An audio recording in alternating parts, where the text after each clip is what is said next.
Tourette's podcast is not a medical advice show. It's a show about experiences. In the course of that, we may talk about medications or therapies or stories from the doctor's office, but don't mistake any of that for medical advice or direction. It's not. Get that only from people or places licensed or certified to give it, not from a massively fun and action-packed podcast about our life experiences.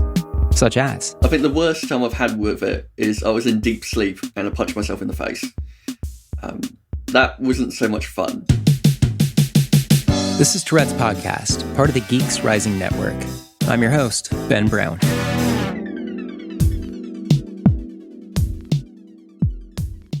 So regarding my ADHD, I get way more focused when it's storming outside, as it is right now here. That's all I've got to say about that. Okay, so I feel like I've gotten kind of heavy, maybe, or a little bit stuffy in the intro narration of the past few episodes. I went back and listened, and maybe I'm just way overthinking this, but hey, I want to go lighter this week. We've got some interesting questions and a really cool story. Speaking of questions, quick reminder, think of questions you'd like to ask me for my part in the Sunshine Summit that's coming right up in August. The Sunshine Summit is this really cool multi-day online event. It's going to be based out of New Zealand. It's featuring podcasters and YouTube creators, and it's all about making connections. That's the spirit of the Sunshine Summit. So my part of the summit, will be August 12th, 9 p.m. EDT. Again, August 12th, 9 p.m. EDT. So check the conversion to see when this happens in your time zone.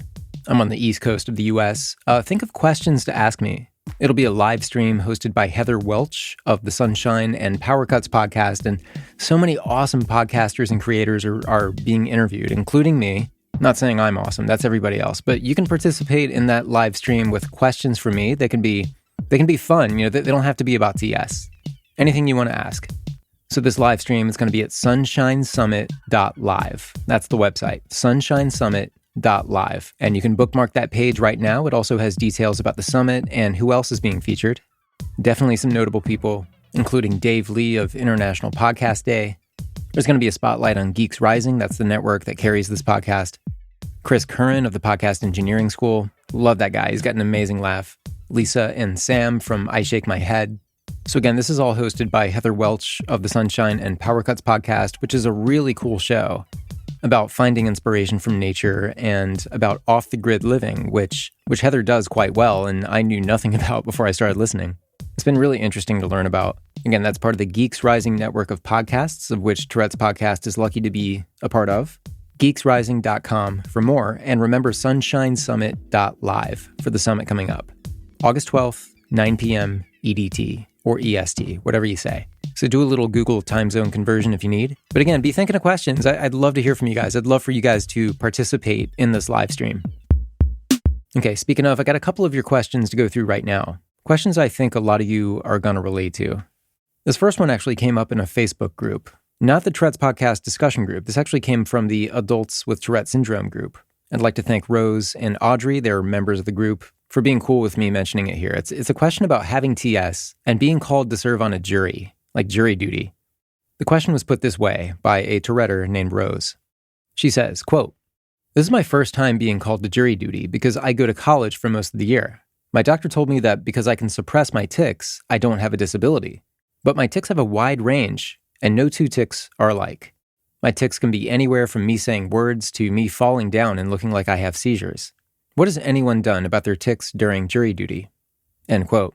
So that's a question from Rose. Now, I hadn't considered that before because since most of my career was working in news as a reporter, as a journalist, I never had a problem with jury duty. I could always get out of it by saying that I'm a reporter, potentially in the know about the case that I'm being called to address as a juror. And that wasn't a ploy. I mean, that was actually true.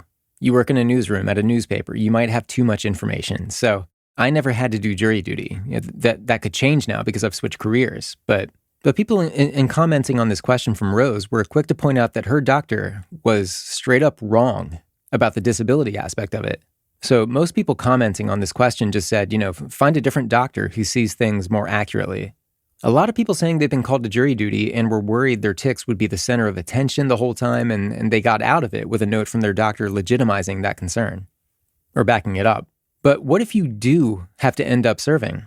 And better yet, what if you have TS and you want to serve on a jury? Do that civic duty. I'd love to hear from you if you have a story about that. Here's what a Touretter named Audrey had to say to Rose's question. Quote, I had to sit through court often with tics. The judge came to know me very well, and he'd ignore my tics entirely, or calmly explain it if I interrupted too bad.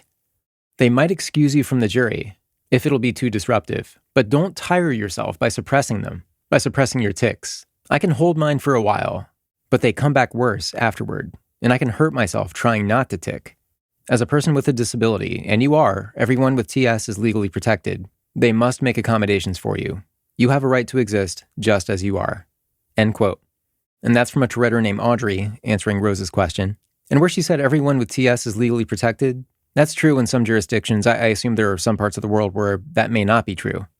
So it's good to get to know your rights in the state you live in or the country you live in. But yeah, if you have a Tourette Syndrome jury duty story, let me know. I want to share it here. And if you're someone who works with the court system, like that's your profession, what's your answer to this? What do you think Rose should do? tourettespodcast@gmail.com. You can type out your answer or you can speak it into your phone as a voice memo recording, and you can email that to me and I'll just play the audio here on the next episode. Whatever you send me, put jury duty in the subject line. Okay, second question concerns driving. And so I want to say that in advance, in case you're a Touretter, if you, the listener, if you have Tourette syndrome and if you're behind the wheel driving right now, if you're the kind of Touretter who adopts tics that you hear about, if that's you, then skip this or hit pause until you're parked or at your destination, just in case. And for the non-Tourette audience listening or the general listening audience, that is a real thing. Touretters picking up other tics that they're hearing about. It's like catching someone else's yawn, in a way. A little bit different than that, but similar. Anyway, this question, it comes from a listener named Kingsley, who submitted this by email. Kingsley says this, quote, I've got a head-turning tic that occurs while driving. Not just while driving, but that's when it's most problematic. And I was wanting to know how you deal with tics while driving. Kingsley, that's a great question. The car, in general, the personal automobile, is a really great place to just kind of let your tics run free. I know that's maybe the one thing I actually like about driving. I've got a 30-minute commute either way between home and work. And my car, it's a place where, I don't know, it's my own little place, my own little pod, desert island, where I can tic and literally no one cares. It's just me. And so if I had a tic that caused trouble for my driving, then yeah, I'd be asking this question too, Kingsley, about how to deal with that. And in my personal experience, I'll be honest, I haven't had too much that's affected my driving directly. I've had blinking tics and squinting tics and muscle tics that might cause problems if I'm holding the steering wheel. I do remember now that I'm thinking about it, I do remember having a tic where I would blink really hard or squint so tightly with both eyes that there wasn't really any reliable visibility.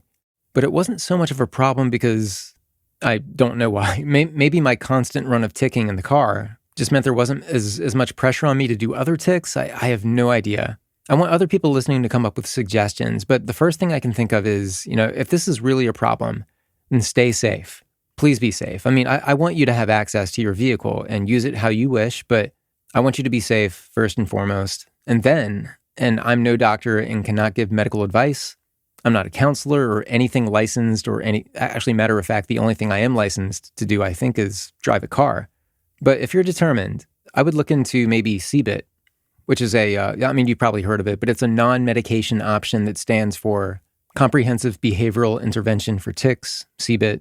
Again, you might be totally familiar with this already, but to sum it up generally, it's something that's worked for a lot of people in essentially undoing certain tics. And it works best, I think, with physical tics, with movements. And you do that by, and I'm going to way oversimplify this, but the way Cbit works, you identify the urge to do that tic, whatever the tic is, your head-turning tic. You identify the urge to do it, and then you thoughtfully counter it with a competing thought or a competing response. Something that can actually kind of help to neutralize that urge to tic. And there's so much more to it. But for example, when we talked with Eliana, episode 3 of this season, she was talking about a tic where she had to roll her eyes up, I think it was. And so her counter thought was about rolling her eyes down. I might have that backward, but she thought about doing the opposite of what her tic was and identifying that tic was coming on. So she would meet her tic reciprocally, a word I can't pronounce very well apparently, and that made a difference for her. Her tic was rolling her eyes in a certain direction, and when she felt it coming on, she would think about rolling her eyes in the other direction. And that actually had an impact on that urge to tick. And I know it's not as simple as just going to urgent care and saying, let's do Cbit. That's not how it works. But I would explore what's available to you if this head-turning tic is getting bad and makes driving risky. But let's just say Cbit is not an option for you either, hypothetically. Maybe it's an issue with access to a doctor who knows how to do it. Listeners, weigh in. How have you dealt with this? How do you deal with your tics while driving? tourettespodcast@gmail.com. And don't hesitate, I'd love to hear from you. Again, tourettespodcast@gmail.com and put driving in the subject line. Okay, last thing, and then we're off with our conversation this week, the main part of the episode. So real quick, tourettespodcast.com has been not just a home for past episodes, but also for just really cool content, including guest blog posts. But what I'll point you to right now, and I've linked to the source for this, but remember Brittany Wolf, Season 1, Episode 8? She was one of the first Touretters I connected with after I opened up about having it myself. And she's just been a really solid advocate for TS and self-acceptance. And so she put up this post on her social media last week. It was a series of professionally shot portraits of her, of Brittany. The photographer's name is Boko, if I'm pronouncing that right. Getting these just amazing high-quality portraits of Brittany, and the photos capture Brittany's tics as they happen. And seriously, follow her on social media. The handle is one tic at a time, at one tic at a time. Tic spelled T-I-C. All one word, one tic at a time. That's on Twitter, or you can go to tourettespodcast.com to see a post about it.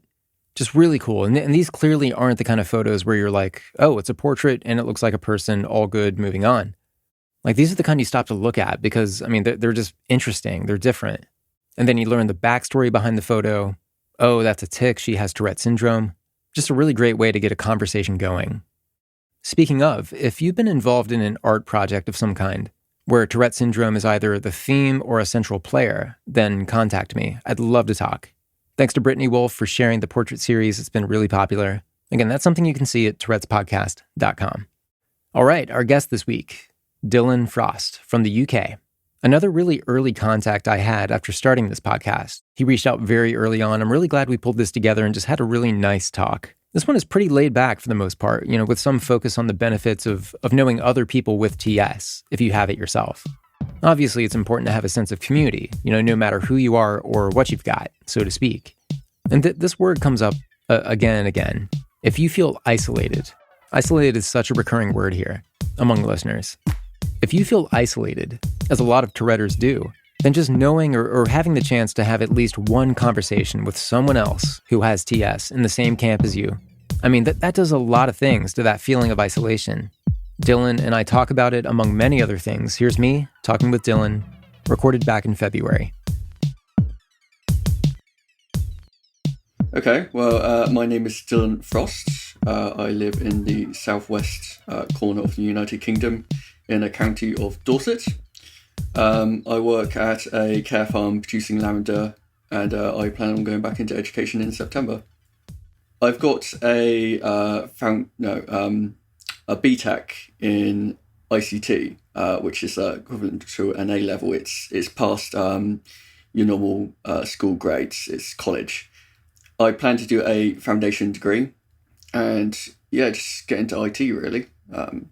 See where it goes. Do you have any origins with that, or what kind of sent you in that direction in life? Basically, well, I'm a standard nerd, really. I like to play computer games, and so I've gone off that as best I can, really. Go off your interests, and because I think that's probably the best way in life, really, is to go off something that you're interested in and try to make a career out of it. Yeah, absolutely. But I can't say that I actually want to do computer games for a living, because I know that it's an extremely stressful field, and with everything that's life's thrown at me, I don't think I could handle that sort of stuff. Yeah, I've interviewed a couple people who were at least directly involved with the gaming industry or kind of orbiting the game development line of work, and it sounds very the word triggering is kind of used a little bit too much these days, I think. Yeah. And kind of has lost some meaning, but when it comes to sort of these fast-paced, kind of high-stress lines of work, that's stuff that really kind of sets me off in terms of. Do you find that to be kind of similar for you? Is stress kind of an activator, or what's your experience been like? Stress is a funny one for me, I find, because my tics sort of work differently to how everyone else's tics seem to work, I find. Is that... Okay. Okay. And I think it has something to do with Asperger's syndrome as well, where I'm sort of in a situation where I feel like it's high stress or I can't tic. Subconsciously, I think I must be able to suppress quite well. But as I've become more and more accepting of it, I find that I tic more often. So it's kind of bizarre in that sense. I think like I'm on like some sort of like path of just becoming so okay with it that I'm just going to tic anywhere I want.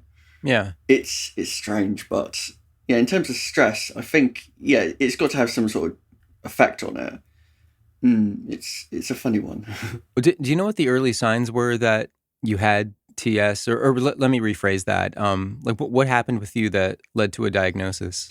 Okay. Well, around the age of 24, I got severely depressed.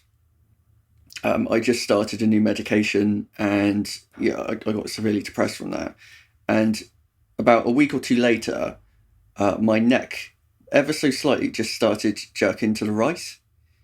And I knew instantly what it was because we have a family history of tics. Okay. So I knew what it was. And I just told a few people about it, what I was experiencing. And it, gradually over a series of time, it just evolved into what it is now, which is full blown. When you were a kid, did you have any signs at that point, or and so you identified things quickly? So your family helped you kind of fill in the blanks in your adult life. I mean, am I kind of capturing that the right way? Sort of, yeah. I mean, I had no symptoms as a kid. Full stop. No symptoms at all. I don't remember any symptoms. My family doesn't remember any symptoms. And with a family member already having tics, we sort of know what to look for, really. Mm-hmm. So yeah, it's just really, really bizarre how it's worked. And I've been told that my version of Tourette's is quite rare in that regard. It's strange. It's really strange. Yeah. You often hear about it kind of manifesting in youth, and sometimes the narrative is that it kind of cools out by the time you become an adult, and obviously that's certainly not the case for all of us, and definitely not the case for me. But I mean, it's an interesting angle when it kind of sets on in your adult life. I mean, did you feel compelled to do anything about it? Did it kind of like add a stress to your life that you had a difficult time managing, or did you have to go to medications for help, or what did you turn to? Well, I was already seeing a psychiatrist for my depression and other mental health conditions at that time. So I brought it up with my psychiatrist at the time. And he did suggest that it could have been Tourette's in an early stage. But at that time, I had lots of other things going on, and tics. I've always experienced it in a sense which is just, it's been quite interesting to me. It's never been like, oh no, I've got this. What am I going to do about it? Oh my god, it's never going to go away, sort of thing. I've always been interested in it. So I think because I've approached it from that angle. Perhaps my brain's been a little bit more kinder to me because it's I'm not approaching it as a from a point of anxiety or worry or any sort of like sadness from it. Right. Yeah. And so for about 99% of the time I've had tics. I've always been on some sort of medication. Specifically, I've always been on an antipsychotic medication. So it's right, yeah. There's no sort of like baseline of tics for me. I've got nothing to compare it to. It's really interesting.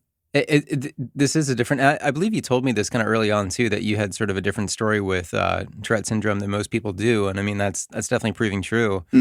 What's your? I mean, do you have a spread of sort of bodily and vocal tics at this point? Yes, I've got. My most common one is I tic words. At the moment, I'm ticking a lot of Rusties and Ralphies, which I joke that I tic in RPM. Rusties and Ralphies per minute. Oh, okay. But I've got all kinds of other tics. I click with my tongue. I slap myself in the face quite regularly. Even punch myself in the face as well. Grimacing, neck jerking. I feel like it's gradually working my way down my body.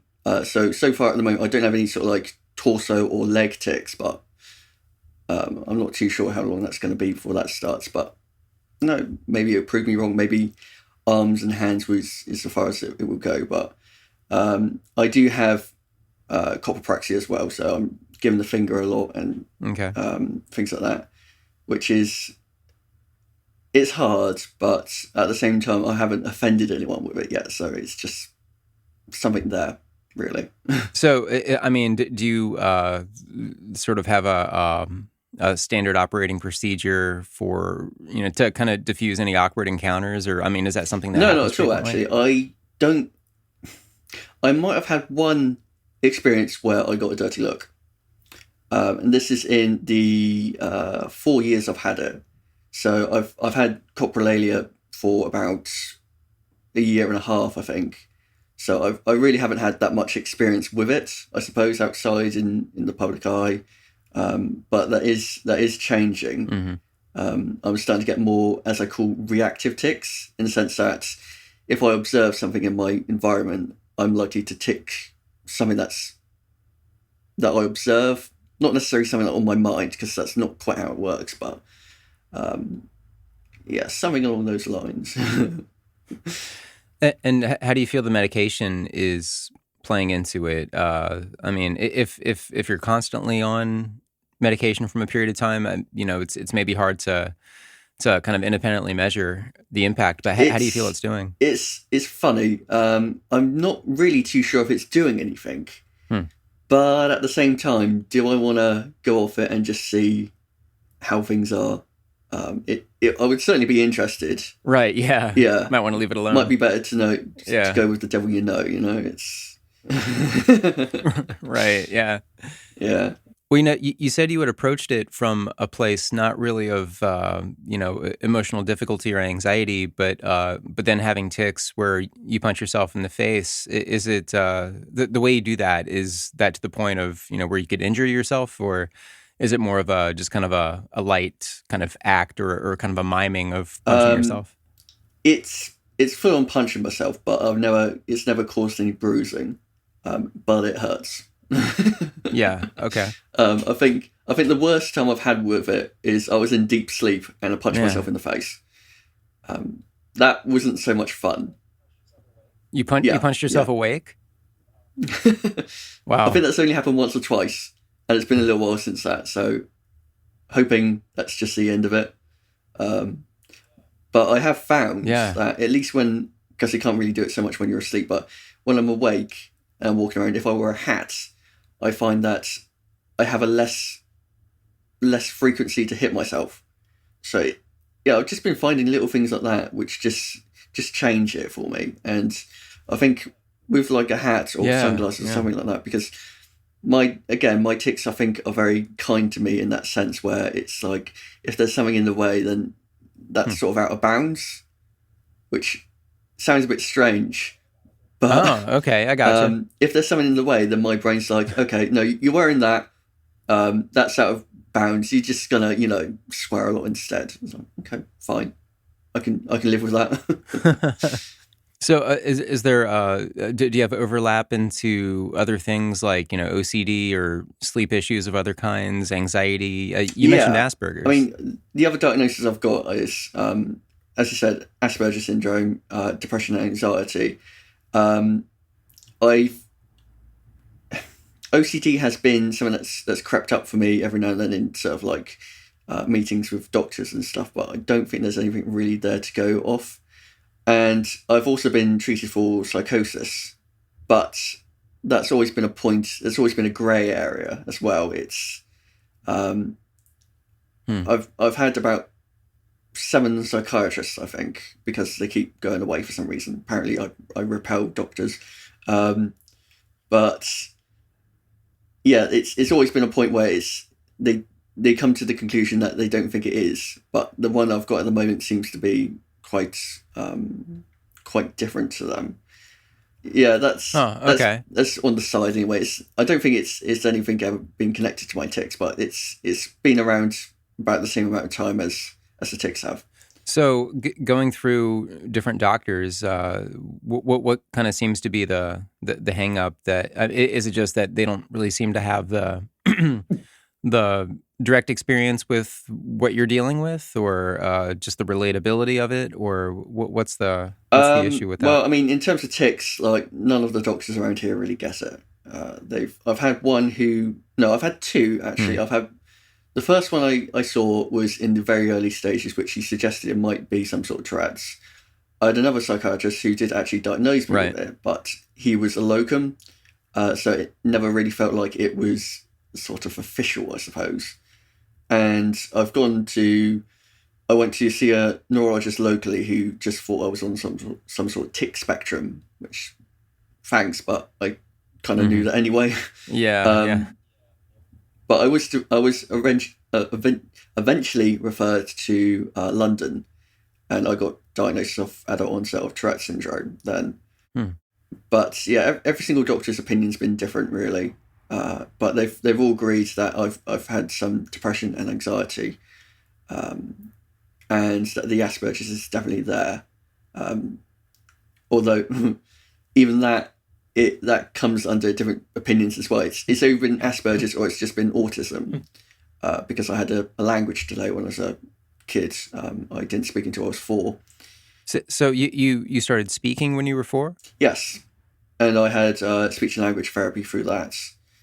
That was very handy. I developed adult words by the age of 6, and using them correctly as well.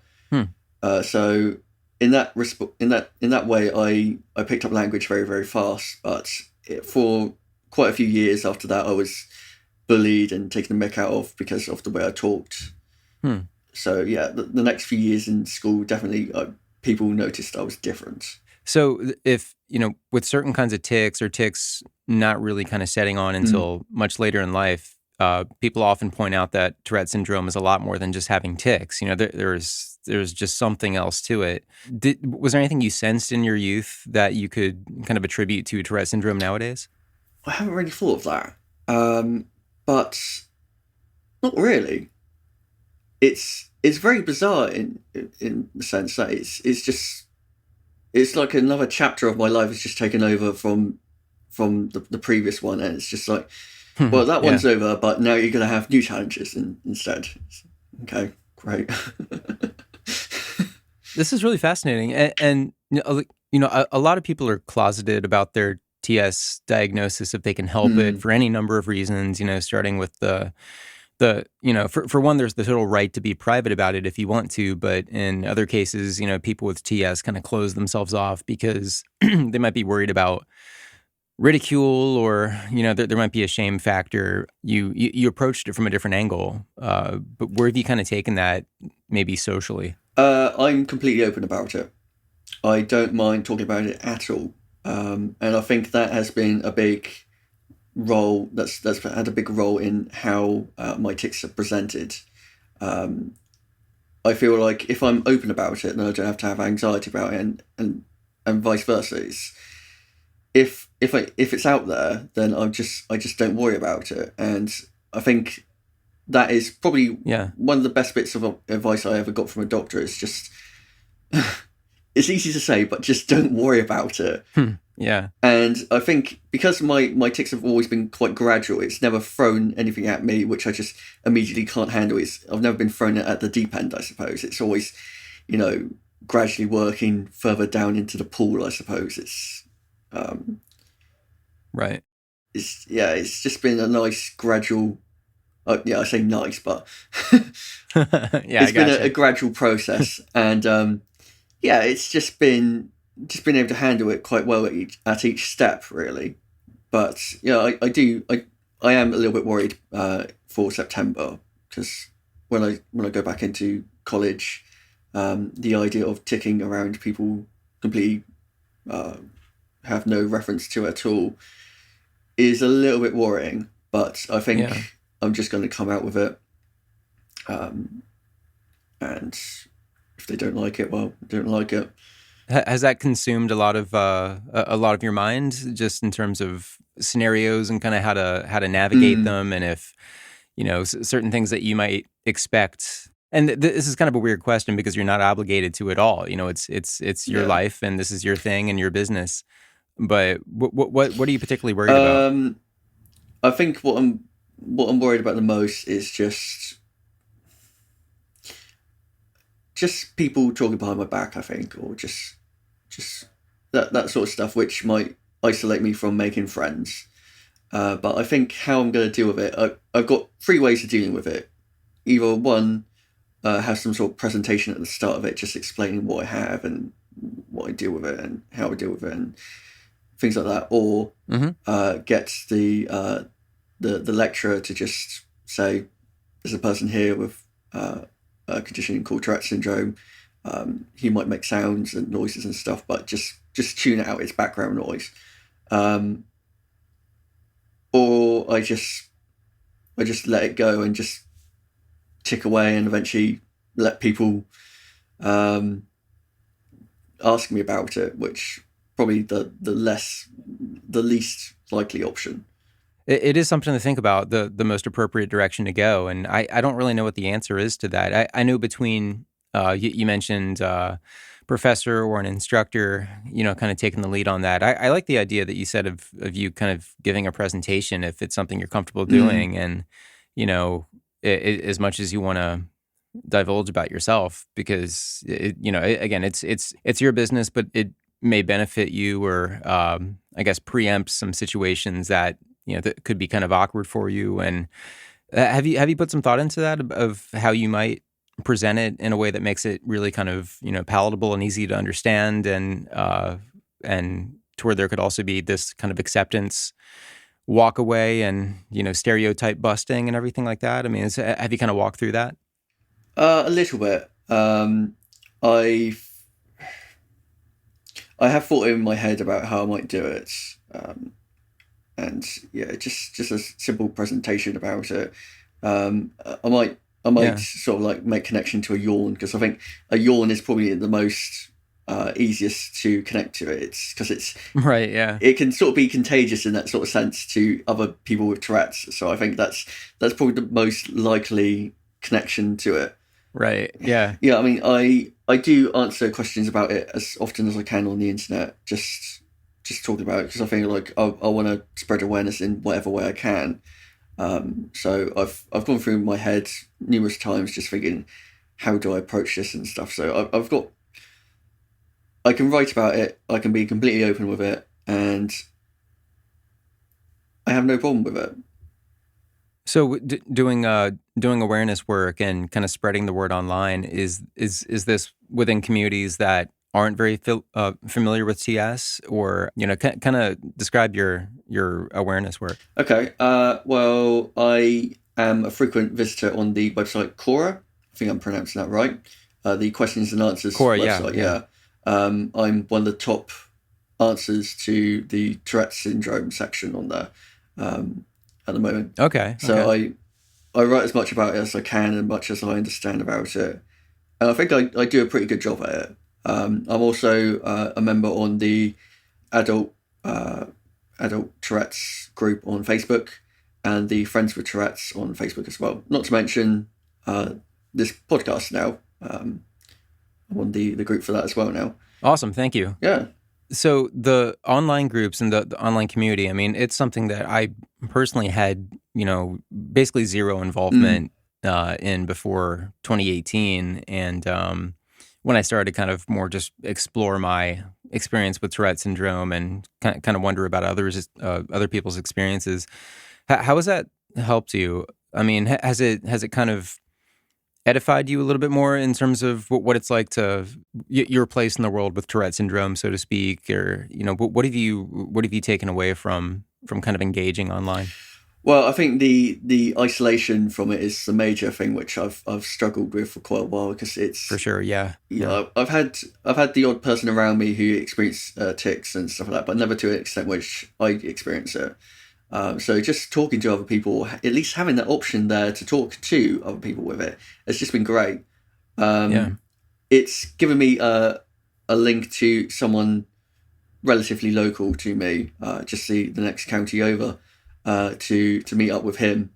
And that was my first time I ever met anyone else with Tourette's, which I think anyone with Tourette's needs to experience, because it gives you another level of appreciation of what Absolutely. The regular person experiences when trying to talk to you. So I think in terms of empathy, it's definitely helped a lot there as well. It's just been an amazing experience just linking up with people. And I've had the brief conversation with people who have appeared on TV documentaries and things like that. So it's been quite nice to talk to some people who are quite big names in the Tourette's community, I suppose. Right. Yeah. I think it's sort of validated that it is actually an issue for me, that I do have it, and it's as valid as anyone else's diagnosis. It's nothing that that person has a real diagnosis while I don't, and that's something I struggled with when I first went into the started getting help for my mental health, is that with the anxiety in particular, those early stages, it felt like my problems were invalidated, because it was like everyone else's was an actual problem, while mine was just me being weak or things like that. So just having that there and just talking to people who understand it and are accepting of it has just made it so much more easier for me to deal with, I think. Well, for one, I completely agree with you about meeting somebody else with Tourette syndrome and just kind of the impact that can have. Just kind of share your. I mean, it's one thing to talk on the phone as you and I are, but my point of reference, and this kind of sounds weird to say, but my last point of reference of meeting somebody with Tourette syndrome and actually talking about it and having a conversation is when I was maybe 10 years old, I think. Okay. We took a family trip out to Ohio, and we met a pen pal that I had who had Tourette syndrome. I'd never met him in person, but we would trade baseball cards through the mail. Right. And I think about him from time to time. I for some reason have not reached out or tried to track him down for this podcast, but we went out there, and it was great. I mean, and it's not like we talked about having Tourette syndrome the whole time. A lot of it was just about kind of hanging out. We both had a very similar life experience with Tourette syndrome. Again, we were both 9 or 10 years old at the time, but just the fact that he kind of already knew what was up with me and I already knew what was up with him made just kind of socializing and hanging out and talking about baseball cards or whatever, made that just so much easier and less awkward and weird, because I always have this strange kind of bubbling in my stomach, just this weird kind of nervous, anxious kind of thing when I'm kind of talking to anybody. And I think I'm maybe kind of worried as to how I'm coming off and how they're perceiving me. And it's all completely in my head. And, but it is something that does kind of intrude with me. And I start off this by saying that it's kind of weird to say that the last time I did that is when I was a little kid, because after doing this in my adult life, I still haven't in person had to sit down with somebody who has Tourette syndrome to talk about it. And I am learning the same way as you did, learning more about people in my area or in my region who have Tourette syndrome. Some of them are my age. Some of them, I'm 38. Some of them are in their 20s. Some of them are older. Some of them are parents with kids who have Tourette syndrome. We just haven't interacted yet in person. And it makes me kind of want to step on the gas a little bit and do that, just so I can have that experience again of, here I am in person, there you are. And, we know something about each other already, and I can kind of feel you out in a way that I maybe can't with other people who don't have the exact same experience. And that feeling of isolation that you mentioned before, it totally goes away. And I don't know, definitely. Just something huge to that. I think that, the short-term effects of meeting someone with Tourette's can be quite changing for you. You can pick up their tics, they might pick up your tics, and it might like develop new ones from that. But I think by going around to other people with Tourette's and hanging out with them, I think that sort of normalizes it for you a little bit. And if that happens, then that level of anxiety might decrease. And with that, I think, I don't know, maybe I'm drawing too much on my own experience a bit too much, but I think if that happens, then, and you're much more at rest with it, then you would see a decrease in tics overall. I think it could be interesting to see how that happens, really, with other people, just seeing how their tics on a long-term level decrease if they're more open about it, because they've experienced it with other people and it's normalized for them. And that's a really interesting point about in doing these conversations. One of the most common set off points is stress. When people say, yeah, stress, it makes my tics flare up, and the anxiety of certain situations that makes my tics flare up, and it's the kind of thing where just the fact that you're out in public and you're worried about what other people might think, that itself will, or I won't say will, but can cause a situation to where you stress yourself out, your tics flare up, and you do become more conspicuous. And if you kind of get into a headspace where that doesn't really bother you, and that kind of dissolves some of the stress, does that mean you're going to tic less? And it's a really funny kind of circle you can draw with that. Like, can self-acceptance take you to a place where it doesn't matter if you're ticking out in public, or if or what people are thinking of you in a certain moment, or in the workplace or at school, or it's just with stress being such a thing, if you're able to kind of dissolve the sort of self-consciousness of having Tourette syndrome by normalizing it, it may have that kind of positive. I'm totally talking like I know what I'm talking about from a scientific or therapeutic standpoint, and I have to reiterate my disclaimer that I absolutely don't. I only know my own experiences, but it definitely seems like there's something to that self-acceptance and just sort of feeling like it's a normalized thing will can benefit you if stress is something that does set off your tics and you do have those social anxieties. Yeah, well, I think that our own experiences are just as valid as anything that's written down by a professor or doctor.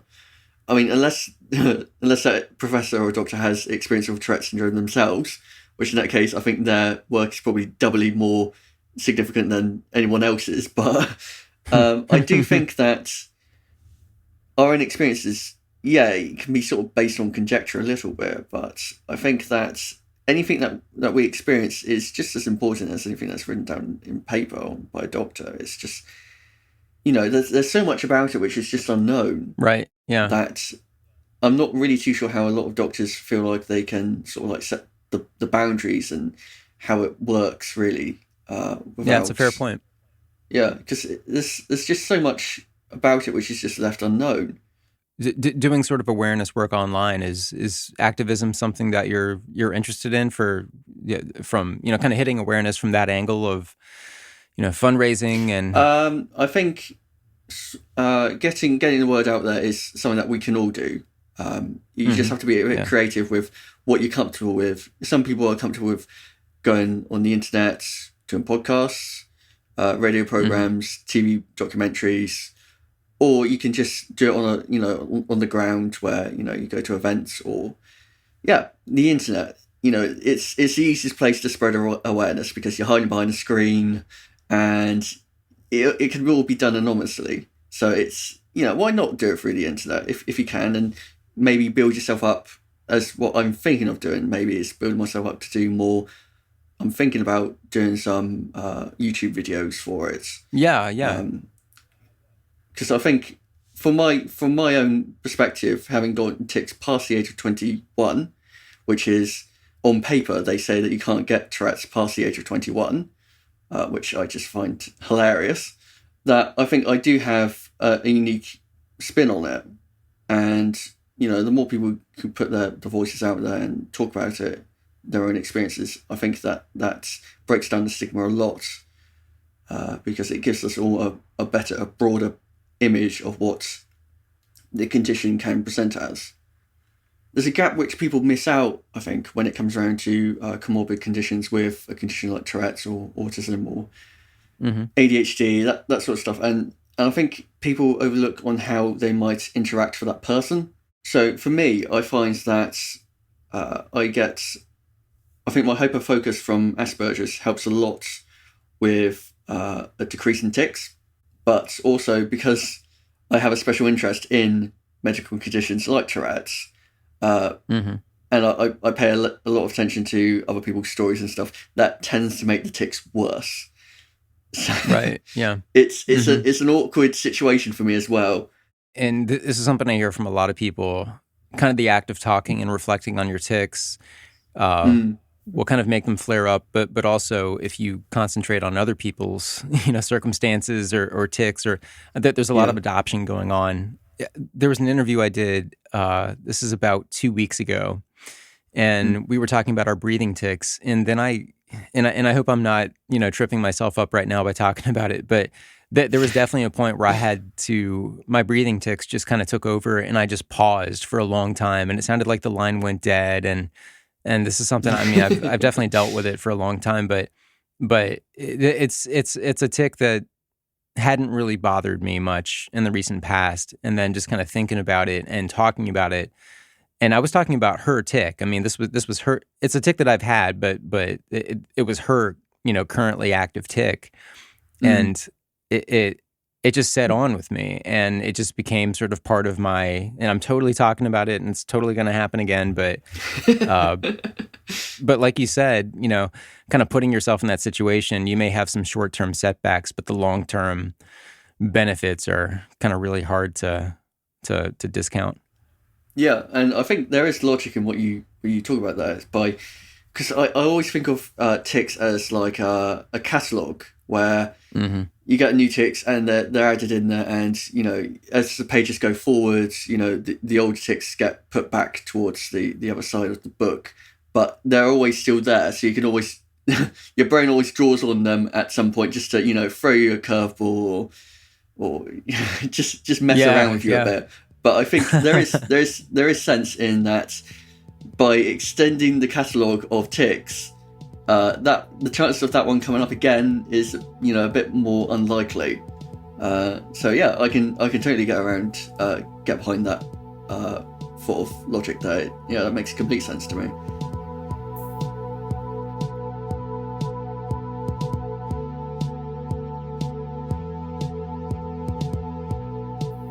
Dylan, thank you for taking the time to talk with us. Really nice to listen to. You have a really relaxing voice, man. That was really great.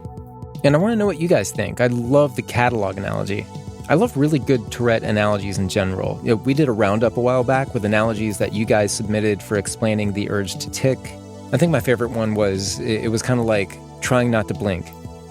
Like holding your eyes open and trying not to blink. Like that's what it's like to resist the urge to tic. Let's do more. Let's round up another round, to use that word twice, of good analogies that explain what it's like to have TS. Or what your tics feel like. Or, good analogies for explaining complicated things are really solid gold. TouretteSpodcast.com is where you can drop your mail and let me know what you thought of this episode. Speak your mind, literally about anything. It's cool. TouretteSpodcast@gmail.com. And of course, you can also take it to the Tourette's Podcast discussion group on Facebook. Thanks to our admin, Sophia. Please tell her thanks if you're there.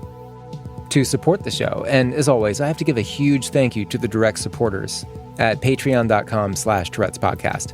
And I'd like to thank Geeks Rising. That's the network bringing this podcast to you. Thank you, Bandrew. GeeksRising.com for this podcast and others, including Bandrew Says, On the Subject, Conversations with Creators. I'm loving that one. Creator Case Study. Love that one too. And of course, Sunshine and Power Cuts, which is awesome, at geeksrising.com. Oh yeah, we're back on Instagram after a kind of a login snafu that put the account into darkness for a minute, but we're back, and that's been another great way to connect with you.